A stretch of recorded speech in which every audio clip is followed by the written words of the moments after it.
Welcome to our channel today tomorrow. Hello Yamini. Hi. So Yamini, నిన్న ఎలక్షన్స్లో తెలంగాణ ఓడిపోవడం జరిగింది టీఆర్ఎస్ బీఆర్ఎస్. సో చాలామంది టీఆర్ఎస్ నుంచి బీఆర్ఎస్ అని పేరు చేంజ్ చేసినందుకే ఓడిపోయింది అని చెప్పేసి చాలామంది అంటున్నారు. అండ్ బా రతం పట్టేన్ పేరు మార్పు అధికార మార్పు, అసలు ఈ రెండింటికి లింక్ ఏంటి? రైట్ తన్వి, టీ పోయి బి వచ్చే డాన్ ఢామ్ అన్నట్టుగానే మారింది. ఇప్పటి వరకు టీ అనే లెటర్ లేదా తా అనే అక్షరం మీదే ఎక్కువగా కేసీఆర్ కి కలిసి వచ్చింది. బి అన్న లెటర్ గాని భా అనే పదంతో గాని ఆయనకు పెద్దగా కలిసి రాక పోవడానికి గల కారణాలేంటి అని నువ్వు అంటున్నావు. సంఖ్యాశాస్త్ర పరంగా మొదట చూస్తే టీ 4 సంఖ్యను సూచిస్తే బి 2 సంఖ్యను సూచిస్తుంది.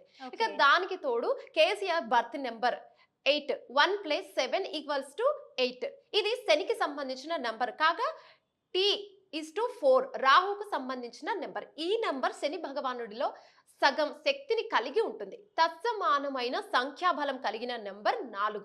అయితే ఇక్కడ B/2 అనే అంకె చంద్రుణ్ణి సూచిస్తుంది.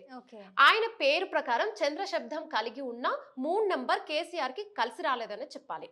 ఇక దానికి తోడు టిఆర్ఎస్ 4:2 2 + 3 = 9. అదే బీఆర్ఎస్ 2 + 2 = 3 = 7. 7 కంటే 9 మోస్ట్ పవర్ఫుల్. 7 మోక్ష కారకం అంటే వైరాగ్యాన్ని సూచించే సంఖ్య.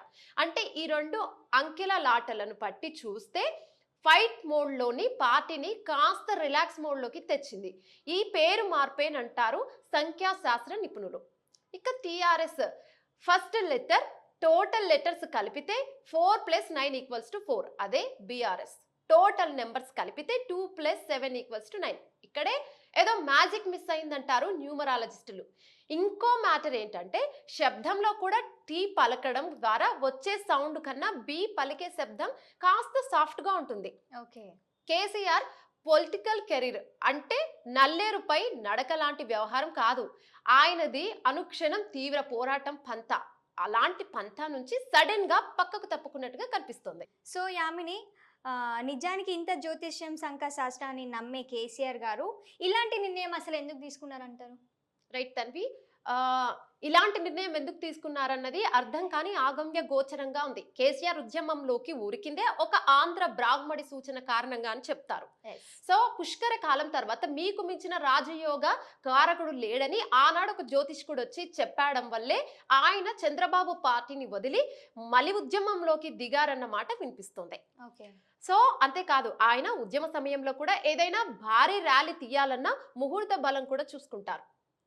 ఆ మాటకొస్తే 2018లో ముందస్తు ఎన్నికలకు వెళ్ళడానికి కూడా కేసీఆర్ జాతక బలం చూసుకొనే ముందుకొచ్చారని అంటారు. ఓకే యామిని, కేసీఆర్ గారు జాతక బలం చూసుకొని ముందుకొచ్చానని అంటారు. ఇలా ఎన్నెన్నో జాతకాలను ఫలితాలను చూసుకొని ముందుకు సాగిన కేసీఆర్ ఇప్పుడు ఎందుకు నాన్నలాగా వెనుక అడుగు పెట్టారు? రైట్, అయితే వేణుస్వామి చెప్పడాన్ని బట్టి చూస్తే కేసీఆర్ కి అష్టమ శని కాలం ఉందని, ఇక కేటీఆర్ కి ఏళ్నాటి శని వస్తుందని, ఇక కవితకు వ్యయ కుజుడు ఉన్నాడని, అష్టమ శని ఇంతగా పదవీచ్యుతుడిని చేయడం అసాధ్యం. ఇక మొదటి 2.5 ఏళ్ళు మంచిగానే చూసుకుంటాడు ఏళ్నాటి శని, తర్వాత కష్టకాలం వస్తుంది. వీటన్నింటినీ బట్టి చూసినా పదవి గండం ఉండే అవకాశం లేదు. కానీ జరిగిందంటే దీని అంతటికీ కారణం తెలంగాణ అనే శబ్దం భారత్ గా మారడమే అని అనే మాట కూడా బలంగా వినిపిస్తుంది. అయితే నిజానికి పూర్తి తెలంగాణ సమాజం బాగుపడలేదు. కేవలం కేసీఆర్ ఆయన కుటుంబం మాత్రమే ఆ ఫలాలను అనుభవించిందన్న మాట జన బాహుబల్యంలో బలంగా వినిపించిన ఈ మాట. ఇక ఆ మాటకు వస్తే తెలంగాణ రావాలని ఉద్యోగాలను వదులుకొని మరీ కొట్లాడిన జర్నలిస్టులకు కూడా ఆయన పెద్దగా చేసింది లేదన్నమాట మరింత గట్టిగా వినిపిస్తోంది. అయితే ఈ క్రమంలో కేసీఆర్ ఇంకా పెద్దగా బాగుపడని తెలంగాణ అనే పదాన్ని తన పార్టీ నుంచి వేరు చేయడం ఒక యాంటీ సెంటిమెంట్ గా మారింది. ఇటు సంఖ్యాశాస్త్ర పరంగానే కాదు, అటు సామాజిక సమతుల్యత పరంగా చూసినా తెలంగాణ అప్పుడే భారత్ స్థాయికి ఎదిగేంతగా మార్పు సాధించలేదు అంటే అవుననే చెప్పాల్సి వస్తుంది. ఎందుకంటే ఇవాళ రేపు మనం ట్యాంక్ బండ్, హైటెక్ సిటీ దగ్గర సిరిసిల్ల, సిద్దిపేటలో వచ్చిన మార్పులను చూసి ఇక రాష్ట్రమంతా అట్లనే డెవలప్మెంట్ జరిగినట్లు అనుకుంటే కొద్ది కష్టం. ఎందుకంటే మిగతా చాలా ప్లేసెస్ కూడా ఉన్నాయి, అవి కూడా అప్డేట్ అయితే అప్పుడు మనం అనుకోవాలి. సో అందుకే ఆ 3 అంటే ఈ 4-5 ప్లేస్లు ప్రభావితం ప్రభావితం చెందినంత మాత్రాన మనం అప్డేట్ అయిందని అనుకోవద్దు. ఇక కేసీఆర్ రూరల్ని బొత్తిగా కూడా పట్టించుకోలేదు. అంటే రూరల్లో అసలు ఏం జరగలేదు. సో ఇది మొదటి నుంచే వినిపిస్తుంది. మేము గజ్వేల్ వంటి ప్రాంతాల్లో తిరిగితే వినిపించిన గులాబీ వ్యతిరేకత గువ్వ గుయ్యమనిపించిందని చెప్పి చాలా మంది అన్నారు. సో అదే ఇప్పుడు గులాబీని గువ్వ గుయ్యమనిపించింది అంటే అది నిజమే అని అనుకోవాలి. ఎందుకంటే రూరల్లో ఉన్న ప్రజలే దీనికి ఆన్సర్ గట్టిగా చెప్పారు.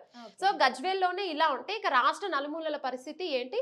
దానికి తోడు కేసీఆర్ అధికారంలోకి పడి కొన్ని సమస్యలను పూర్తిగా గాలి కొదిలేసిన పరిస్థితులు కూడా ఉన్నాయి. ఇక రూరల్లో ప్రజలైతే కావాలని ఓటేసి గట్టిగా వినిపించేటట్టు చెప్పారు. ఇక తెలంగాణలో అంటే మహానగరంలో మాత్రం కొన్ని వచ్చినాయి.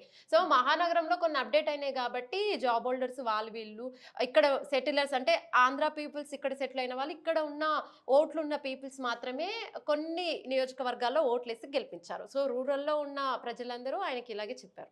సో ఇవన్నిటితో పాటు పేరు మార్పు వ్యవహారం కూడా సో ఆయన రాశి చక్రానికి పెద్దగా కలిసి రాకపోవడం గుర్తించాల్సిన అంశం. సో అంటే శాస్త్ర జాతకపరంగా నమ్మే వాళ్ళు ఇవి చూసుకుంటారు కాబట్టి ఇలా కౌంట్ చేస్తే వీళ్ళకున్న ఏలినాటి శని కావచ్చు, వ్యయకుజుడు కాబట్టి వీటి వల్ల కూడా కొంచెం తోడైందని నమ్మే వాళ్ళు నమ్ముతూ ఉంటారు.